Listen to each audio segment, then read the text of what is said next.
And welcome, friends, to Nerd Report. We have an update with the Menendez brothers. The DA has spoken today, and it doesn't look good. Well, as far as the DA is concerned, he seems to be opposed to these two getting a resentencing or something. We'll get to the bottom of it right now. We'll use his own words. Not really a surprise for me, since it seems like this DA has a lot of questions. So we're gonna go live with his comments because it will.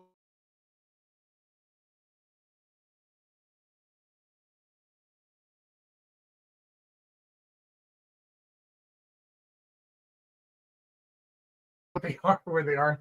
Yeah, well, some people do have that opinion and everything. So we're gonna go over that right now. I'll start the press conference and we'll be commenting over it. I just need a big favor is to let me know if the audio is okay. Okay, let me know how the audio is with the press conference, and let's start this.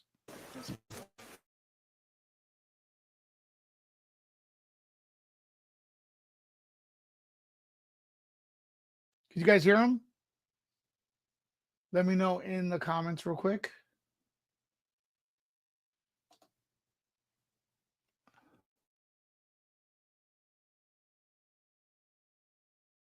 Today and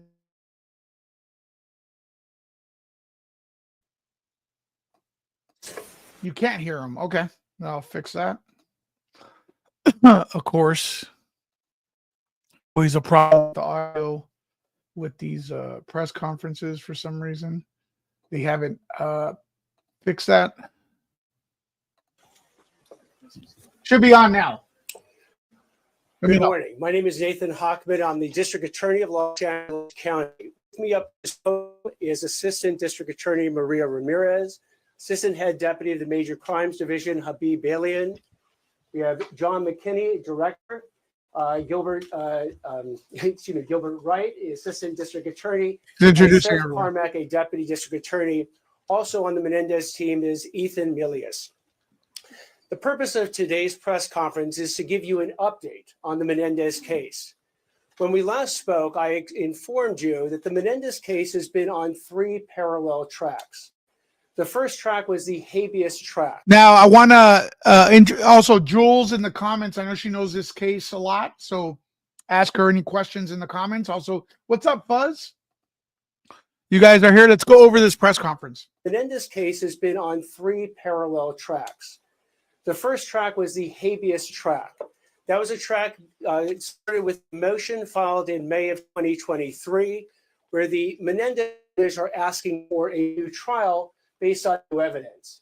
About several weeks ago, we filed an informal response dealing with that habeas petition, opposing the habeas petition and saying that the justification for the new trial based on 2 additional pieces of evidence did not meet the legal standard to warrant a new trial.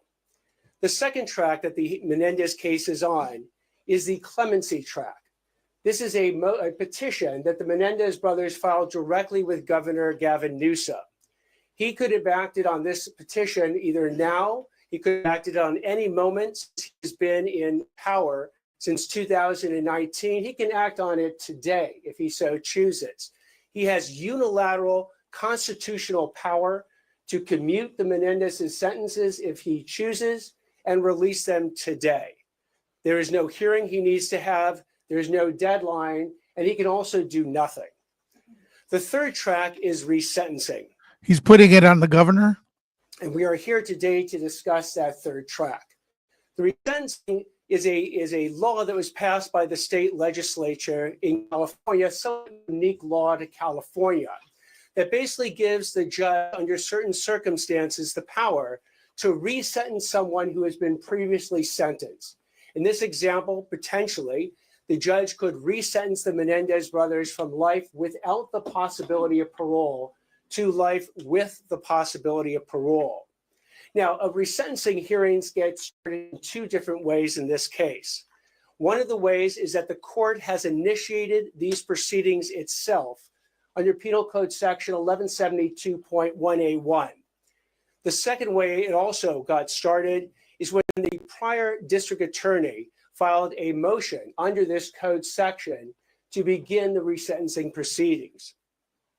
What the position we are taking today is that we will go forward. We are prepared to go forward with the court's initiated resentencing proceedings and look forward to a resentencing hearing on that motion. However, we are asking the court to withdraw the previous district attorney's motion for resentencing because we believe there are legitimate reasons and the interest of justice justifies that withdrawal. Now, when one deals with resentencing, the key hallmarks of resentencing is, do the defendants pose an unreasonable risk of danger to the community? One way to decide if they pose that risk is to understand if they have been rehabilitated. And one way to understand if they've been rehabilitated is, have they accepted and exhibited full insight into the crimes that they have committed and accepted complete responsibility for their criminal actions. Governor Newsom gave us a primer on how this actually works when he dealt with the Sirhan Sirhan parole recommendation that had been made. This part's very interesting. To him back in 2021. At that point, Sirhan Sirhan, who was the assassin of Senator Robert F. Kennedy in the Ambassador Hotel back in 1968, had been up for parole hearings 16 times. For the first 15 times, the parole board denied parole. But on this 16th time in 2021, the parole board recommended a grant of parole to Governor Newsom. So he looked at the case and he actually issued a written decision. And in that decision, he analyzed the factors that were both in favor of parole, and there's an analogy to resentencing, and the ones that weren't. The ones that were in favor for parole was that at the time of that parole hearing recommendation, Sirhan Sirhan was 77 years old. He had been in prison for 54 years. He was suffering from a diminished physical capacity. In his childhood background, he had lived through a war-torn area. He was 24 at the time that he committed those crimes. And while in prison for those 54 years, he had engaged in comprehensive involvement in rehabilitative and self-improvement programs. He earned his Associate of Arts degrees and other certificates. He engaged his classification score, which is an analysis by the California Department of Corrections and Rehabilitation as to what type of risk level you're at, was at the lowest. It was a 19. In fact, the California Static Risk Assessment said— Now, this is about rehabilitation in the prison, I assume. So let's see what he thinks, how he compares Sirhan Sirhan to the Menendez brothers. Was that lowest level. His rule violation reports, that's the number of reports that he had experienced since he had been in prison since 1968, was 2. And the last one was in 1972. He had letters of support from prison officials, and he had letters of support from 3 of the 9 living Kennedy family members. Yet the governor looked at all those positive factors, recommending parole for Sirhan Sirhan. Now it's in 2021, 2022. But he said that one factor overcame all those other factors. And that one factor is that Sirhan Sirhan had not demonstrated full insight into his crimes. He had not completely accepted responsibility for his actions based on his multiple stories of what had occurred that night in 1968. So notwithstanding the fact that he did not, he had all these positive aspects, and he had the parole board recommending a grant of parole, in January 12th, 2022, the governor wrote that Sirhan Sirhan poses an unreasonable risk of danger to the community and denied that parole. The reason this can be an instructive case is that there are almost no cases right now on Penal Code Section 1172.1, the resentencing statute. But the focus of it is the same focus as we have in the parole context. Is there an unreasonable risk of danger to the community by these particular people? In Sirhan Sirhan, he was a murderer of Senator Robert F. Kennedy, and he shot 5 additional people that night. And here we have the Menendez brothers, who are murderers of their parents the night of August 20th, 1989. While Sirhan Sirhan is 77 at the time that Governor Newsom made his decision, right now the Menendezes are either 57-year-old for Lyle Menendez or 54-year-old for Eric Menendez. They've served 35 years in prison. Sirhan Sirhan served 54 years. Damn. They don't suffer from the diminished physical capacity that Sirhan Sirhan does. They had also childhood allegations of physical, sexual, and emotional abuse in their childhood, while Sirhan Sirhan had never been arrested or charged or convicted of any crimes before his offense. Eric Menendez had been arrested for multiple residential burglaries and yeah, people pretend these two didn't have a record. Like this is their first time, dude. Unless he's lying. Is the DA lying? Sirhan had never been arrested or charged or convicted of any crimes before his offense. Eric Menendez had been arrested for multiple residential burglaries and received diversion. And Lyle Menendez had also been arrested for multiple residential burglaries. Yeah, that's not good. When it comes to rehabilitative programs, yes, both Sirhan Sirhan engaged over the 54 years in significant programs, as have the Menendezes. When it comes to education that they earned, Sirhan Sirhan earned an Associate of Arts degree. Eric Menendez has earned multiple Associate of Art degrees and is currently enrolled in UC Irvine. And Lyle Menendez earned his Bachelor of Arts degree from UC Irvine. As far as classification scores, they're all at the same level, a 19, which is considered the lowest level you can be at in the prison system. With respect to that California static risk assessment, they're all at the lowest level. Rules violations, you had 2 for Sirhan Sirhan, the last one in 1972. You have 9 for Eric Menendez, the last in 2021, and 8 for Lyle Menendez, the last. Yeah, you think this whole press conference was a nothing burger? I mean, it shows that they're still in their mind, right? He definitively saying that he's opposed to the resentencing in 2024.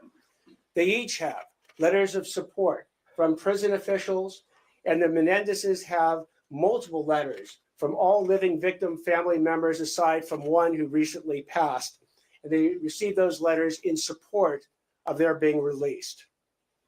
With respect to them, the key issue of exhibiting insight, full insight into their crimes, and completely accepting responsibility for their actions, this is where the Menendezes, like Sirhan Sirhan, also fall short. As we lay out in our pleading, which is now 87 pages long, we go through a 60-page statement of facts, which is different, by the way, than the 3 pages that the prior motion had laid out as far as the crimes that are involved. And as we show, the essence of the defense that the Menendezes have maintained from the first trial into the second trial to the present day. Okay, so you're saying yes, he's saying that they're blackmailing them and that a crime. Well, there's not. Well, not really. I mean, he's saying that they're not admitting to the crime. They're making up an excuse for the crime. Does he say? I mean, I guess I don't know. Is that they acted in self-defense. They had an actual fear of he's not buying that harm. In essence, that their parents were going to kill them the night of August 20th, 1989. As we show extensively, and just to make this point, that this case is not, or their defense was not about sexual abuse, because I know that issue has come up many times, but about self-defense. I take you to both Eric, Viles, and their own attorneys. Well, you can look at it that way, or he wants remorse for what they did. They're using the essay, in his opinion, as an excuse. What's up, Astrid? At trial, Eric testified And he was asked, did you kill your father because he sexually molested you? Answer, no. Did you kill your parents because you hated them? Certainly no, was the answer. Did you kill your parents because you wanted their money? Answer, no. Did you kill your parents as an act of mercy? Answer, no. Why, Mr. Menendez, did you kill your mother and your father? Because we were afraid. What is it you were afraid of? I was afraid of dying. Who were you afraid was going to kill you? My mom and my dad. Lyle Menendez similarly testified as well. It was asked the question on August 20th, 1989, did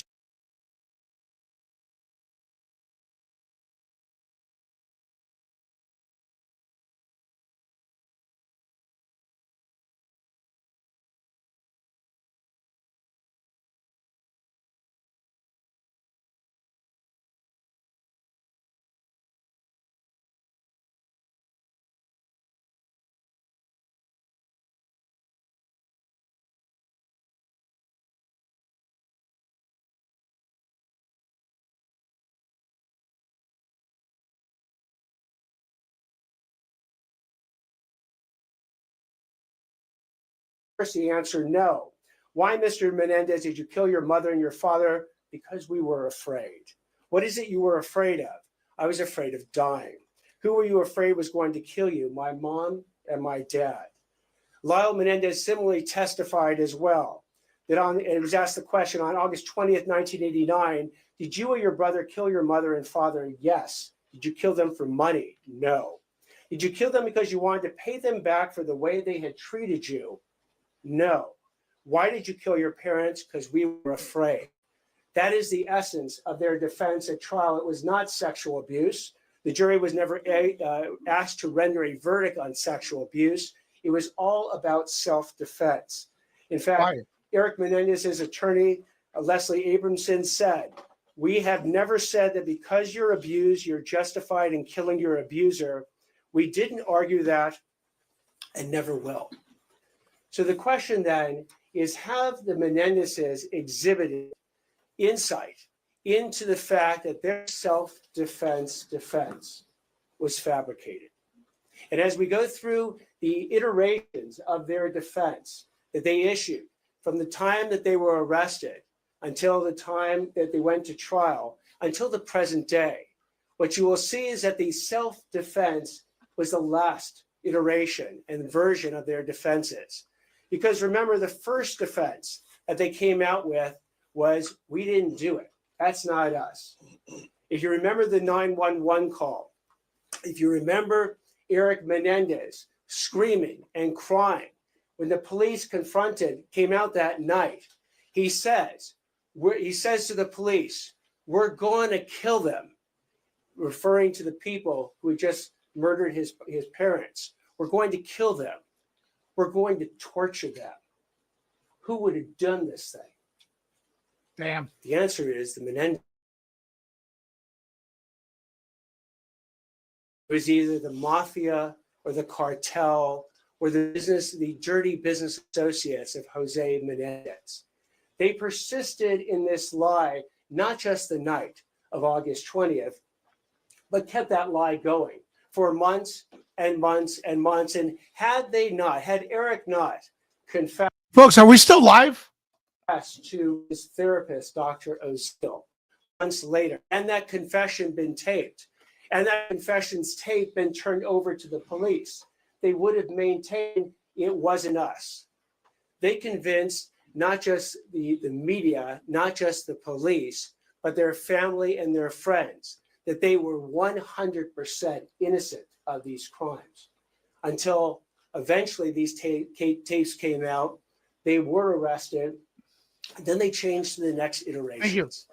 Because the iteration of the story was when Lyle Menendez gets his girlfriend, Jamie Pisarek, to visit him at prison and says, I want you to testify that my father drugged you and violently raped you, establishing that Jose Menendez was a violent rapist.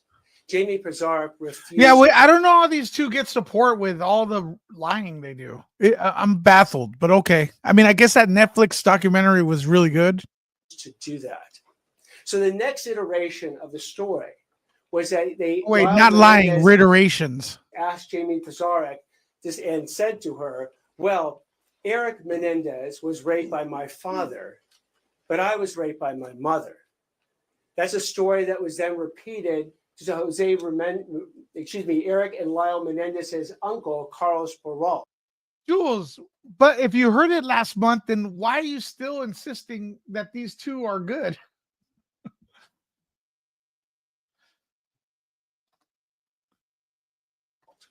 That Eric Menendez was molested by the father, but Lyle Menendez was molested by the mother. He also has to do this to counter the Netflix documentary narrative. That iteration didn't go forward. The next iteration that ultimately came out at trial and just before trial was that both boys were molested by the father. But as you heard a moment ago, that wasn't a defense to the charges of first-degree murder with special circumstances, because you had to add one more thing that the jury was now going to consider, is not just that they were sexually abused, but they were actually in actual fear of imminent harm, of their lives being taken by their parents the night of August 20th, 1989. So self-defense is the defense that they set forward at the trial. But what we show in our pleading is the new thing is, according to the headlines, is that he's withdrawing. He doesn't want a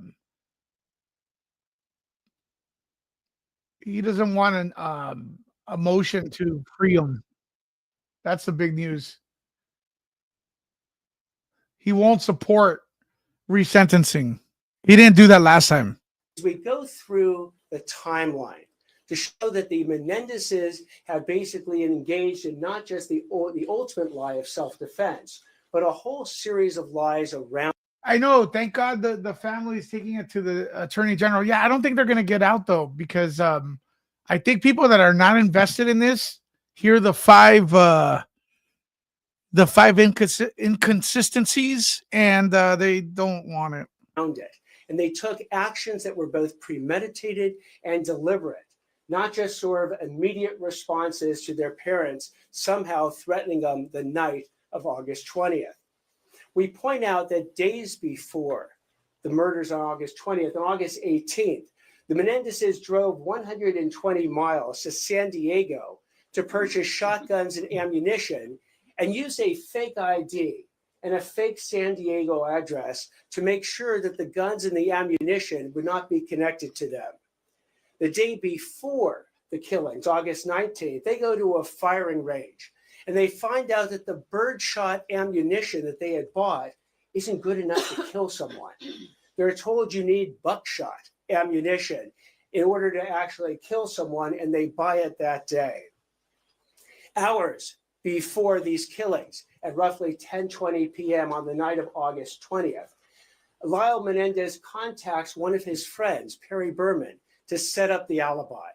And the alibi was that they were going to go to Batman the movie at the These two are very calculating, man. And they would be at that movie when the killings would have occurred, and then meet Perry Berman at the Taste of LA event afterwards.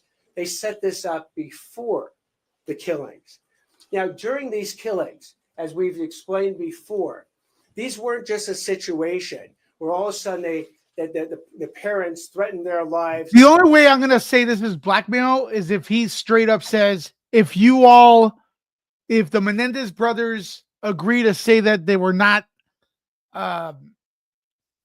essayed, then I'm going to, I'll go ahead and support the resentencing. If he says that, then that's kind of blackmail. But if he says, the way he's saying it is that they haven't really shown responsibility, that they're trying to use the essay, which the DA thinks it's fake, as a scapegoat. So that's not extortion or blackmailing. But then again, I haven't heard this press conference, so the entire thing. So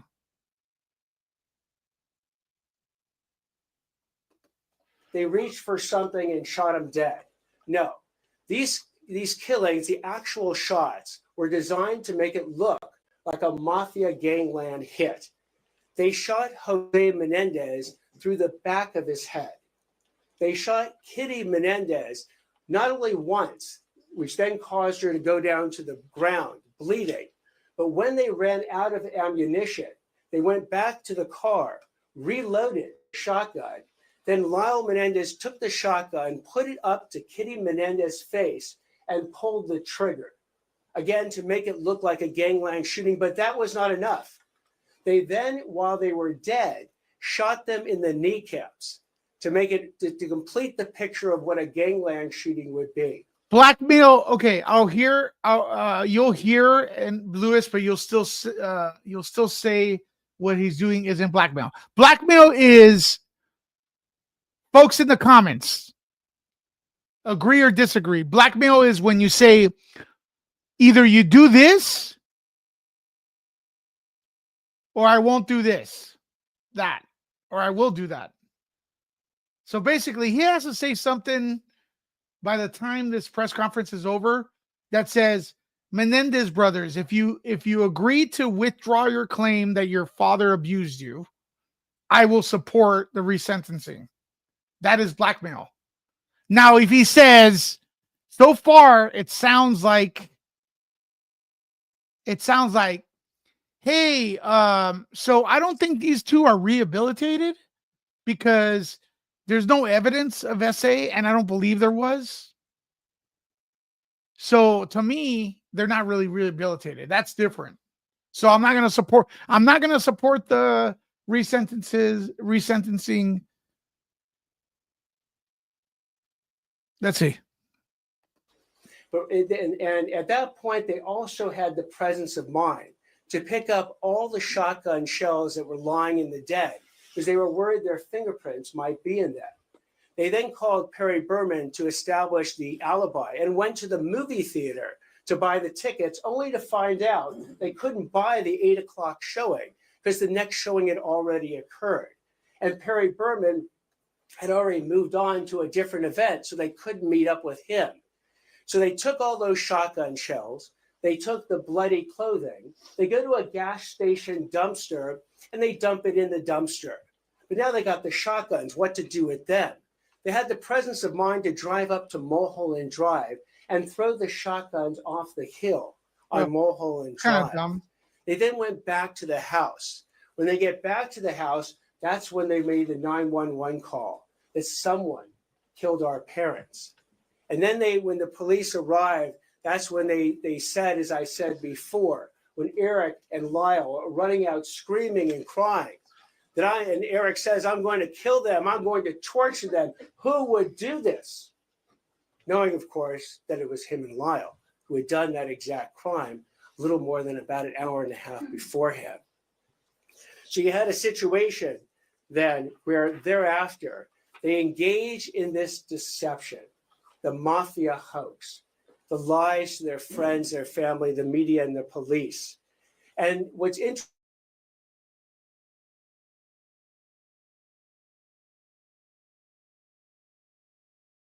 you'd think the last thing in their mind would be to check on where the will is. But sure enough, within 48 hours, go ahead and obtain the computer. So they check where the will is. Hold on. We're freezing a little bit. Just stay on if it freezes, folks. That they believed a new will had been written on, disinheriting them, bring in a computer expert to delete and then double delete all the files dealing with Eric, Lyle, or Will that are on the computer.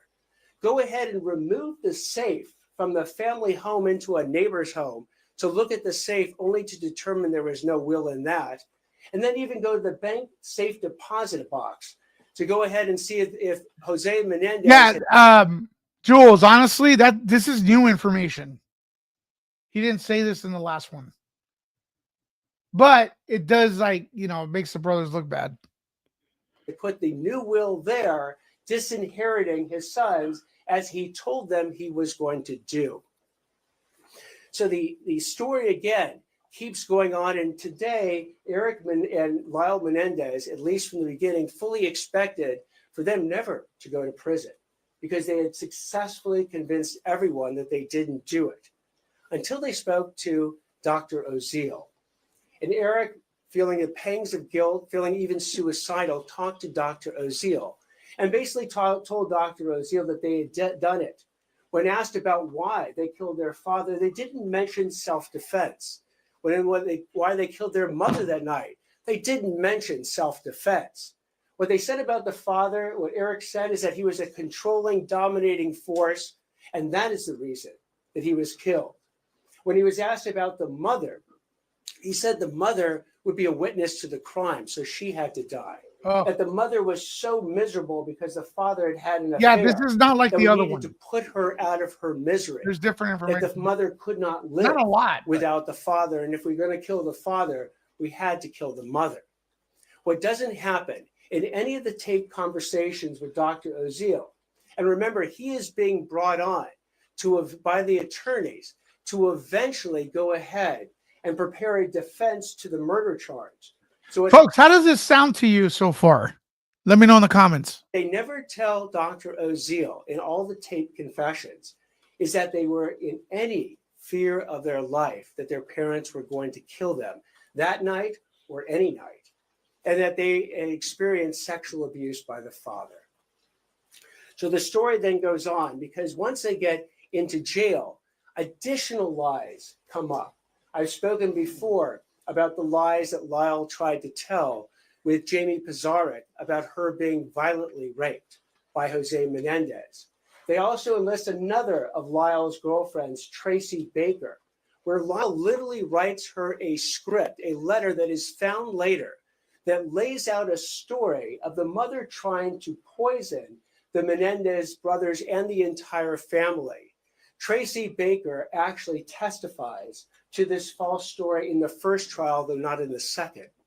And not only that, but Eric and Lyle Menendez each testify to this fake mom's going to poison us story. What we also find out is that Lyle enlists one of Eric's friends, a guy named Brian Eslamania, to go ahead and corroborate the self-defense story. How is he going to do it?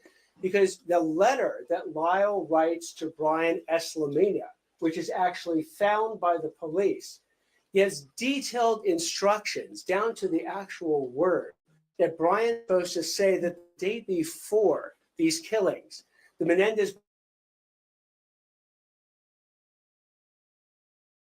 had this fear of their parents, even at 24 hours before, and tried to get a handgun. That is actually disproven. And when it's disproven, again, Brian Eslamina says, look, I didn't have that conversation with the Menendez brothers, and I didn't even have a handgun to give them, even if they said that I did. So you had these situations. The Brian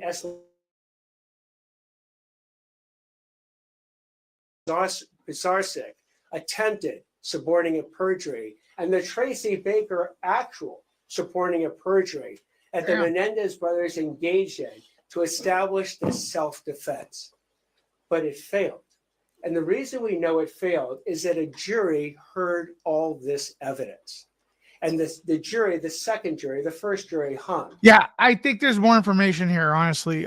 More one-sided, of course, against the brothers. I have a poll up.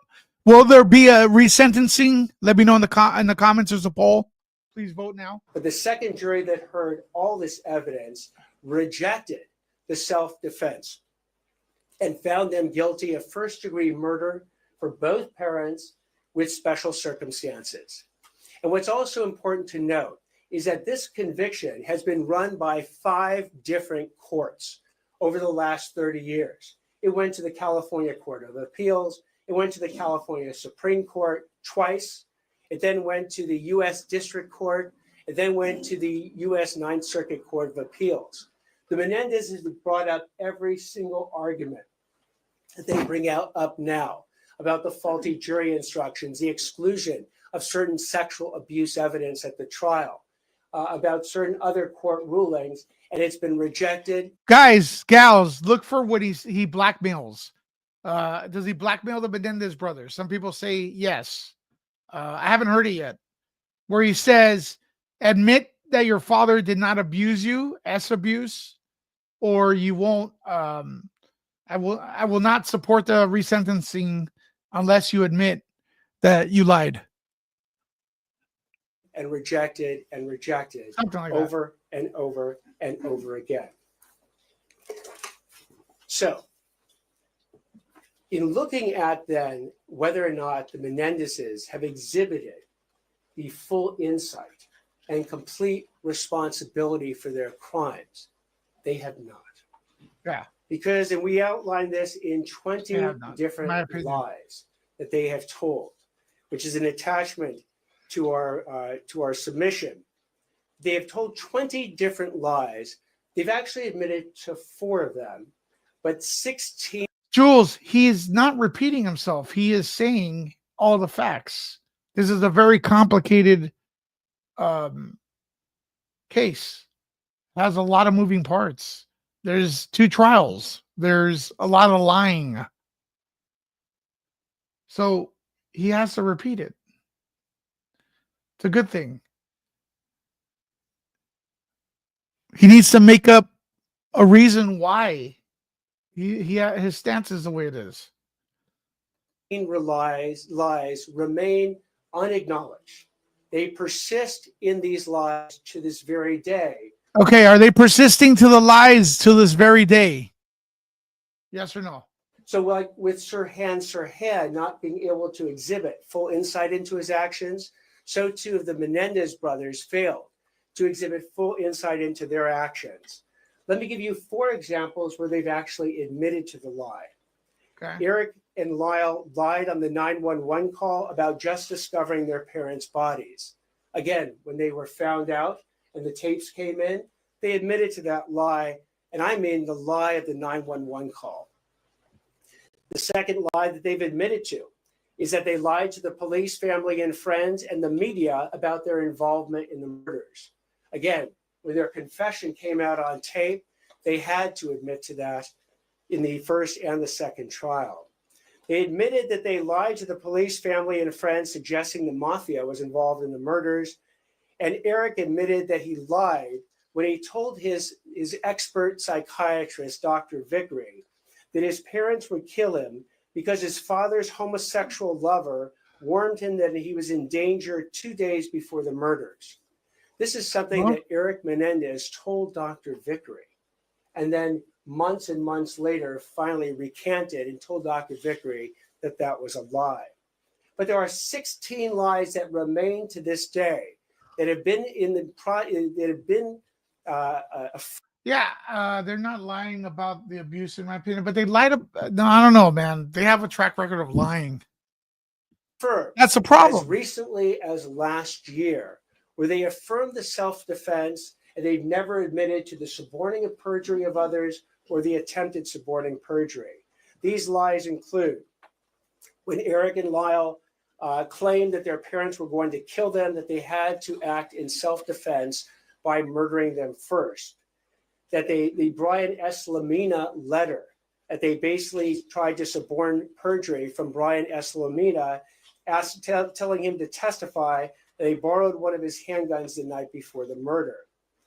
Another lie that they told to support their self-defense story, that on that Friday, when we go down to San Diego, they said they actually didn't start in San Diego.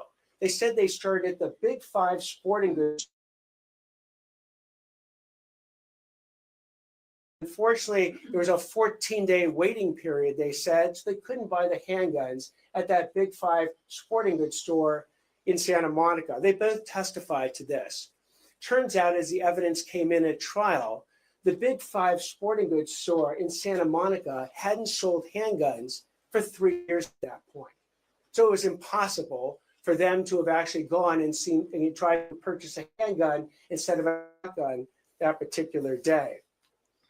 They've never admitted that they provided that fake ID and fictitious address to buy those shotguns in San Diego in order to conceal their connections to the shotguns and the ammunition. They just said that they used a fake ID because they had driven all the way down to San Diego and forgot their California driver's licenses. They testified that the day before the murders, They had stayed away from the home all day that Saturday, even though a witness came forward who was the pool repairman who said they were playing tennis that day at the house and disrespecting the parents who were in front of them. Again, another lie which they have never acknowledged. They lied when they said they didn't plan that alibi before the murders. They lied when they said they did not ask Perry Berman to come back to their house in order to be a witness on the discovery of the mutilated bodies. They lied when they said that they did not stage the murders to look like a mafia gangland hit. They lied when Lyle said that he tried to suborn that perjury from Jamie Pisarcik about his father drugging and violently raping her. They never admitted. They lied when they testified that their mother was so dangerous and unpredictable that she tried to poison the whole family. And they never admitted the suborning of perjury from Tracy Baker when they actually got one of Lyle's girlfriends to testify to the fake mother's poisoning the family story. Yeah, this is very incriminating. At trial. They further lied when they testified that they thought their parents were going to kill them during their Saturday afternoon fishing trip. They lied when they testified that when they burst into the den with their shotguns, that it was too dark to see and their parents were standing up or moving towards them. Expert testimony showed that at all times, the parents were seated on the couch when they were shot, or mom was on the ground, shot her in the face. They lied when they said that they testified that the reason they rushed in on their parents was because of self-defense, and they thought that their parents were going to shoot them first that evening. And they lied when they testified that Dr. Oziel blackmailed them into confessing on tape. I mean, he's been going on for like 20 minutes talking about every single lie, like nonstop. I don't get it. I don't get the support, but murdering their parents. We lay out this series of 16 of the 20 lies that they have never acknowledged, never showed. 16 of the 20 lies. Remember, last time it was only 5 he talked about. 4. By the way, what I just described to you was mentioned in a paragraph in the original motion that was filed by the district attorney's This is all new, office. Jules. There was no discussion of exhibiting insight into one's actions or completely accepting responsibility for it in the original motion. So we are basically, in some ways, offering a path to the Menendez brothers. And here's what the pathway looks like. If the Menendez brothers at some point, unequivocally, sincerely, and fully accept complete responsibility. Okay, so this is the blackmail part, allegedly. Okay? Who's listening? Press 1. All right, stop saying hi to each other in the comments. We all know we love each other. Hi, hi, hi, everybody. Hi, everyone. Okay. Listen to this, and then you can go back to saying hello. Press that 1. Let me know in the comments. This is the blackmail part, supposedly. Do you consider this blackmail? Of exhibiting insight into one's actions or completely accepting responsibility for it in the original motion. So we are basically, in some ways, offering a path to the Menendez brothers.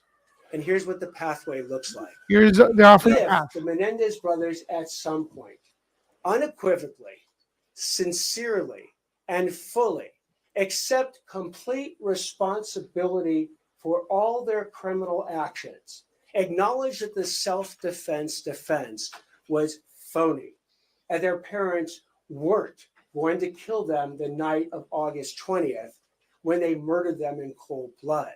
Acknowledge that they suborned or attempted to suborn perjury in all the various ways I have outlaid.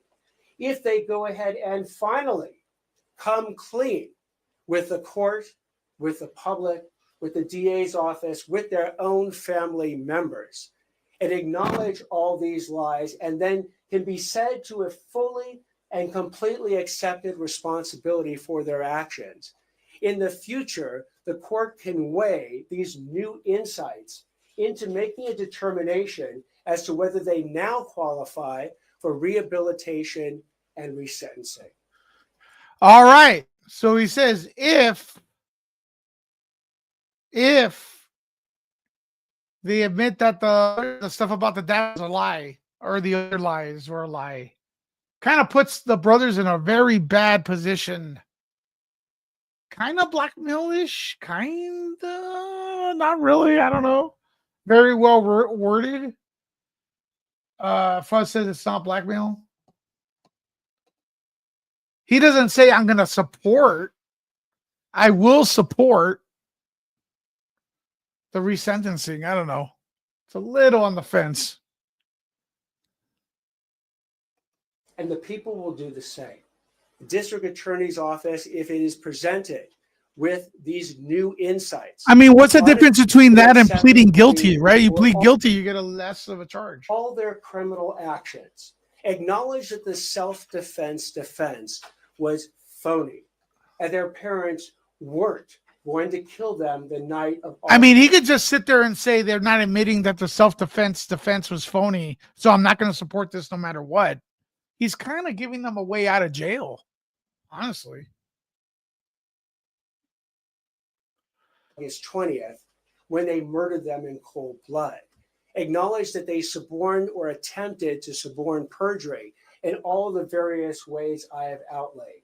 If they go ahead and finally come clean with the court, with the public, with the DA's office, with their own family members, and acknowledge all these lies, and then can be said to have fully and completely accepted responsibility for their actions.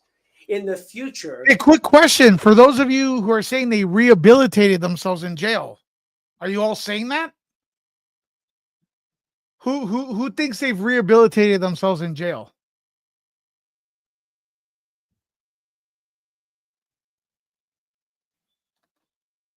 Isn't that what everyone's arguing? Who agrees that they may have rehabilitated themselves in jail? Because if they rehabilitated themselves in jail, from what though? According to their brain, they did it in self-defense. The court can weigh these new insights into making a determination as to whether they now qualify for rehabilitation and resentencing. And the people will do the same. The district attorney's office, if it is presented with these new insights, unequivocal, sincere acknowledgments of all the lies they have told for the past over 30 years, we too want to go forward with a resentencing motion. But for now, while the Menendez brothers persist in telling these lies for the last over 30 years about their self-defense defense, and persist in insisting that they did not suborn any perjury or attempt to suborn perjury, then they do not meet the standards for resentencing. They do not meet the standards. Yeah, that's not blackmail, in my opinion. And persist in perjury, then they do not meet the standards. You're saying they do not meet the standard. They do not meet the standards for rehabilitation. They have not exhibited the full insights and accepted complete responsibility for their actions. And as a result, just like in the Sirhan Sirhan case, they pose an unreasonable risk of danger to the community, and the resentencing should not, therefore, be granted. I'm going to stop now. I'll take any questions that anyone has. Here comes the question. After I'm done with these questions, Maria Ramirez will address the Spanish-speaking media and provide information at that point. The hearings on March 20th and 21st, there's word that they have been postponed. Is that it? So those hearings, whether they occur on March 20th or 21st or at some point later, first it's up to the court on what the court ultimately wants to do. The court is receiving our response today. We anticipate the court may keep the March 20th and 21st dates to deal with our response. Again, part of our response is to go forward with the court's initiated motion for resentencing, and part of our response is a request to withdraw the DA's motion in this regard. The court might have the hearing then on that issue, and then if in fact it decides to go forward with the full resentencing, set a hearing in the future. I know that the governor has now ordered the parole board to do the risk assessment. That risk assessment can take up to 90 days. We don't know when it will actually be completed. The court may or may not want to have that risk assessment done before it has the final resentencing hearing. Yeah, can you just clarify? So obviously you've laid out this case. This reply motion will be in the file no matter what, but you cannot pull back Gascon's motion. You're asking the court to pull that away. If they decline in this hearing, the court will then have to weigh both motions equally. How does this happen that? Effectively, yes. So what will happen is, again, you have, in some ways, double motions going forward. And in looking at the different motions, we have now analyzed the original motion filed by the district attorney's office and saw that in no way, shape, or form did they deal with what we believe to be one of the key issues, this exhibition of full insight and complete responsibility for one's crimes. So we are pulling back or asking the court to withdraw that motion, while we're also indicating to the court that we're prepared to go forward on the court's own motion for resentencing. Considering all the facts that you've brought up, do you think there's any chance the Menendez brothers are going to get out of jail in the next few years? Again, we have laid out a pathway In my opinion, this is not blackmail, guys. for the Menendez brothers to potentially get out of jail. It requires them to finally, after 30 plus years, fully acknowledge and completely accept responsibility for the entire breadth. Yeah, because according to the evidence, they haven't accepted responsibility. At least, from what I see. Crimes and all the lies that they have told, including their defense at trial of self-defense. If they go ahead and do that, and they Emily, thank you for the gifted membership. Emily, hearts for you in the comments. Thanks for the support. And they do it sincerely. Ultimately, the judge is the final arbiter of that sincerity and whether or not this is just being done to please someone, or whether or not the Menendezes have fully come to grip with the lies that they have told. Again, they had no problem at trial coming to grips with the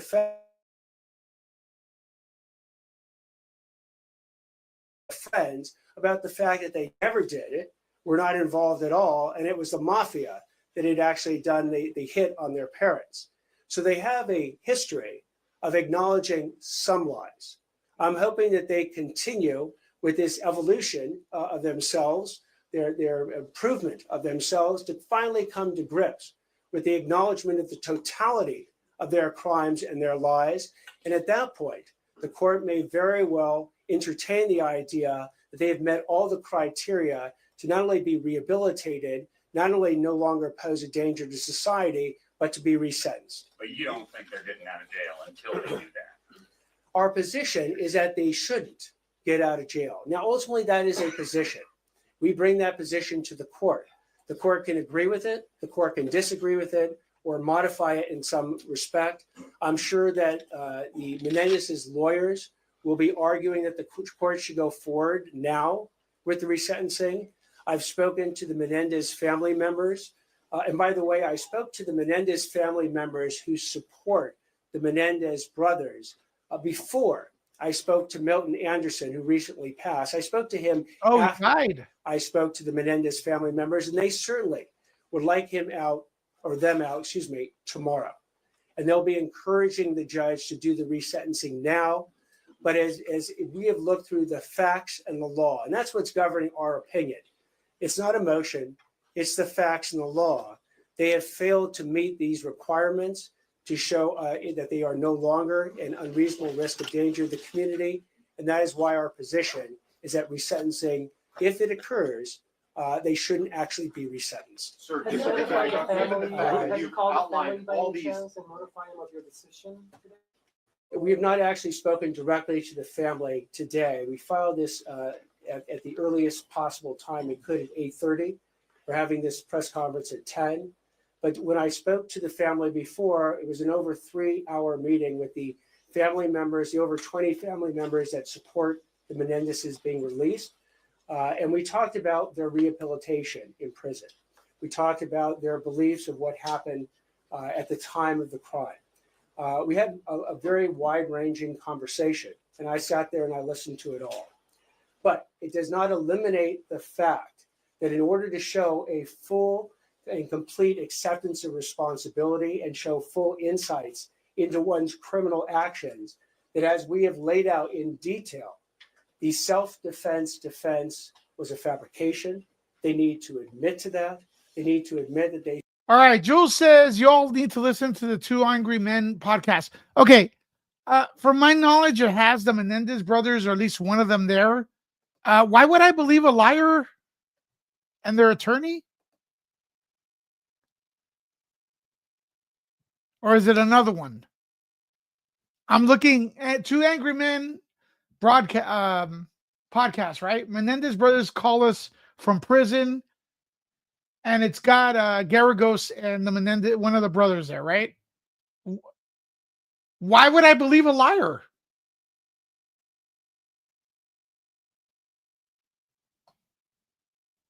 I will listen to it though, and then come back. Suborn I mean, it's him and a lawyer. Lawyers don't lie. or attempted to suborn all the perjury.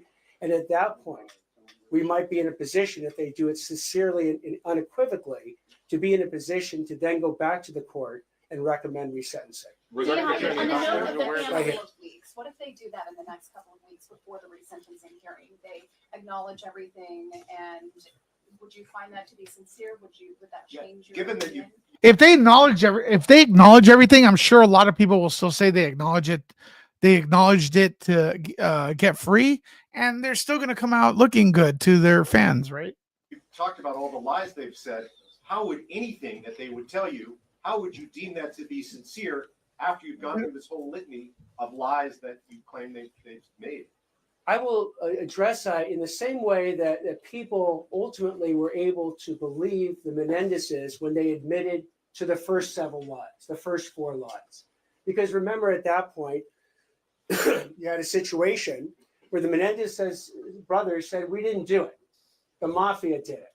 But they took the stand repeatedly at trial and said under oath that they lied.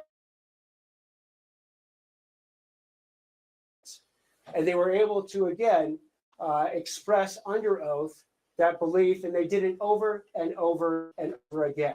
So if the Menendezes go ahead and want to, at any point, whether it's today, whether it's weeks from now, months from now, or years from now, finally and unequivocally express that they and acknowledge the lies that they have told and persisted in for over 30 years, then we will certainly evaluate some people the think they quality were of that sincerity and decide whether or not it's real or fake, whether or not it's just designed to get out of jail, or whether or not they truly believe and acknowledge the full breadth of the crimes and lies they have told in deciding what to do at that point. And as importantly, the court will have to make that decision. And that decision is the court and the courts alone to make. Yeah, the family filed a Marcy's Law complaint. I'm sure you've seen this.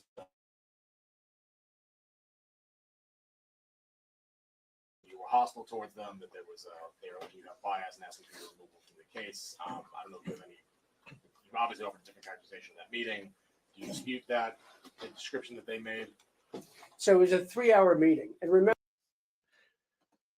Robert says Fuzz is annoying me. I'm leaving. Oh, thank God, Robert, because you're fucking annoying, dude. Thank you. Thanks for asking, because now you are banned.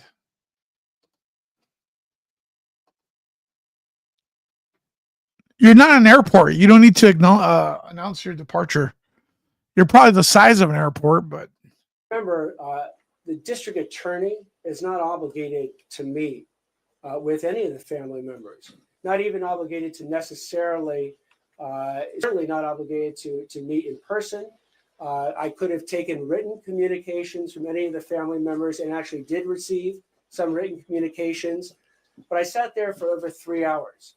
I didn't tell any of the Menendez family members what to say or what I wanted them to say. I said, whatever you want to say to me, please say it. And I sat there and listened to everyone who wanted to speak to me until they were done speaking.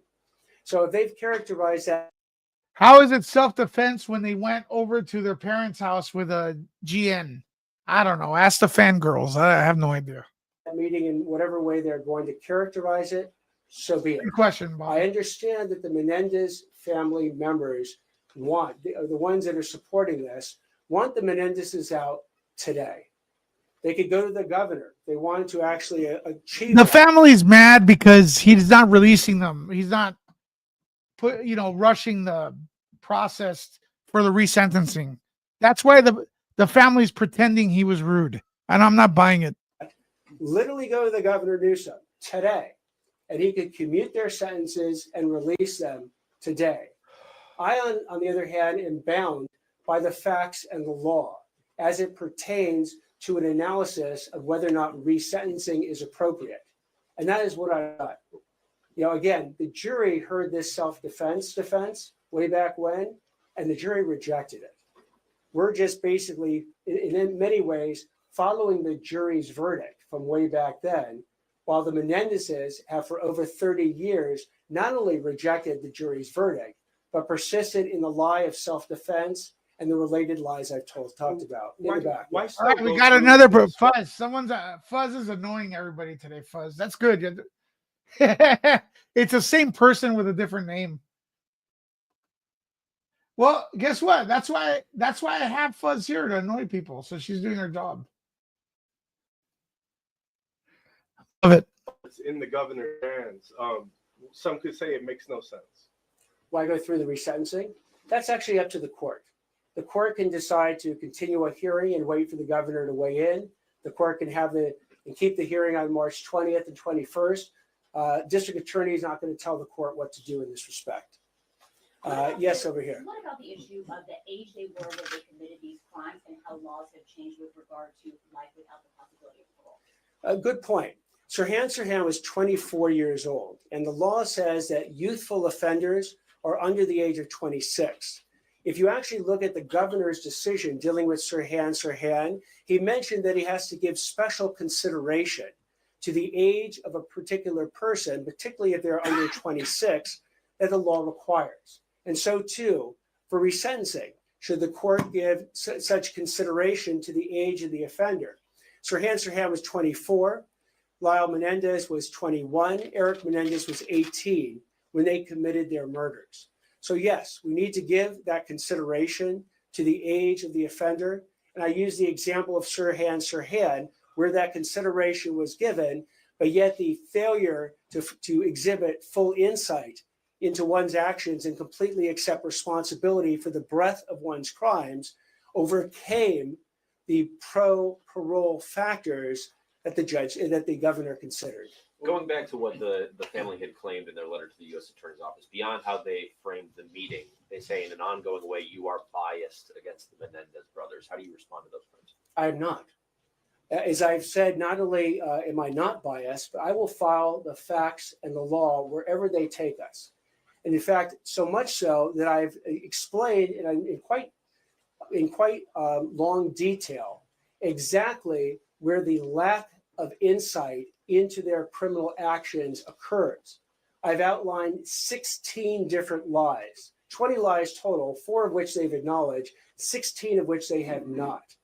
So I've outlined a pathway in the district attorney's position on how the Menendezes could exhibit these new insights. Now, whether they're sincere, whether they're unequivocal, that's between the Menendezes and mostly the court as to whether or not the court actually believes them.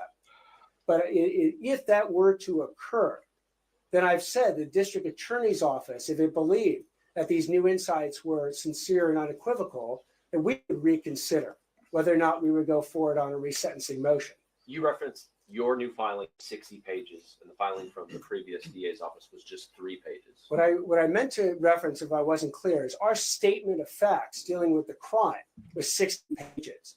The statement of facts dealing with the crime in the original motion was 3. Do And you think if that you was look incomplete? through, I'm Do sorry? you think that was incomplete? Do you think they did a poor job or poor framing? I think it was incomplete because they never undertook the key analysis of whether or not the Menendez brothers have exhibited this full insight into the breadth of their criminal actions or completely accepted responsibility for all of them. As a result, we spent, and also the original pleading focused mostly on the probation report, statements made in the probation report. We went to the trial. If you actually look at our 60 pages, there are references to trial transcripts. There are references to court appellate opinions that analyze the facts. We didn't rely on a probation report where a probation officer is summarizing testimony, where that testimony is not under penalty of perjury and not subject to cross-examination. We went back to the source materials. Now, what was involved in that? It was a review of most of 50,000 pages of trial transcripts from 2 months long trial, thousands of pages of prison records, hundreds of hours of videotaped testimony. We also spoke to prior prosecutors, defense counsel, the Menendez family members, as I mentioned, and law enforcement. So we did as Ernie has another fan. Fuzz, you have another fan. Look, Ernie.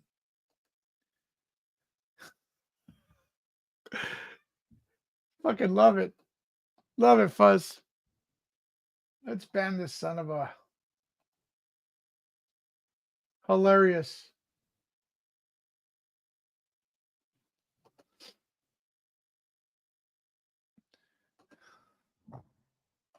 best over the last several months, a full debrief and download on the Menendez case to arrive at the position that we've arrived at today. I'll take one more question right here. Who would Oh my God. tell that they accept or take responsibility for those lies or actions? Who would they have to express it to? They can do it in any form. Ultimately, it has to be to the court, because the court will be the arbiter and the judge of whether or not the Menendez brothers have finally exhibited full insight into their crimes and completely accepted responsibility for them. So, however, the Menendez brothers want to convey that sincerity and that unequivocal admission that they have lied to everyone for the past 30 years on their key defense of self-defense, suborning perjury, and attempting to suborn perjury, I will leave to the Menendez brothers and their counsel. It has to be during a hearing. It can be in any form. They can do it with declarations. They could do it with videotaped testimony. They could do it at the actual hearing itself. I'm not going to in any way suggest how they do it. They have a very qualified counsel who can advise them how to do it. It's up to them, though, on whether or not they want to do it. All right, this guy doesn't want. He doesn't. He thinks they should stay. Sorry. Hold on. This guy, the new DA, is not. What the hell? Yeah, the new DA doesn't want them out, or doesn't think they're eligible right now. So there you go with that. Is it blackmail? Let me know in the comments, folks. Let me see. How's the poll? Will they get resentenced? 44% say yes, 56% no.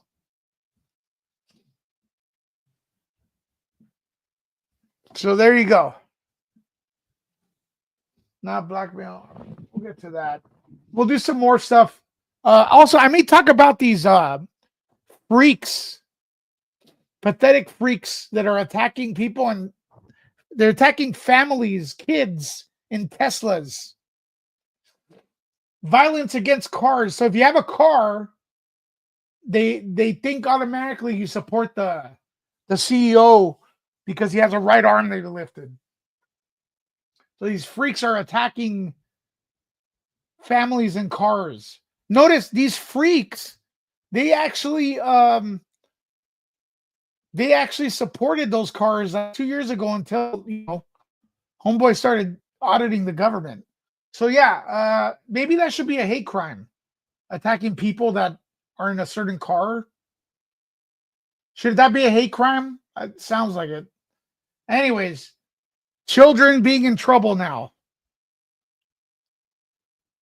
children are in Teslas, or people attacking people in Teslas, family cars. I don't know. I think it should be a hate crime. You drive a car automatically, yeah, it should. Imagine you're driving a BMW and then they think you support Yahtzees and they attack you. Yeah, it should be a hate crime. It doesn't mean you support the Yahtzees.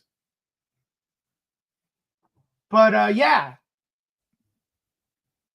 that's what it is, man. That's where we're at. Anyways, I'll be back later, folks, with some more videos. All right, we'll talk later. Bye bye, nerd out. Would I marry you? No.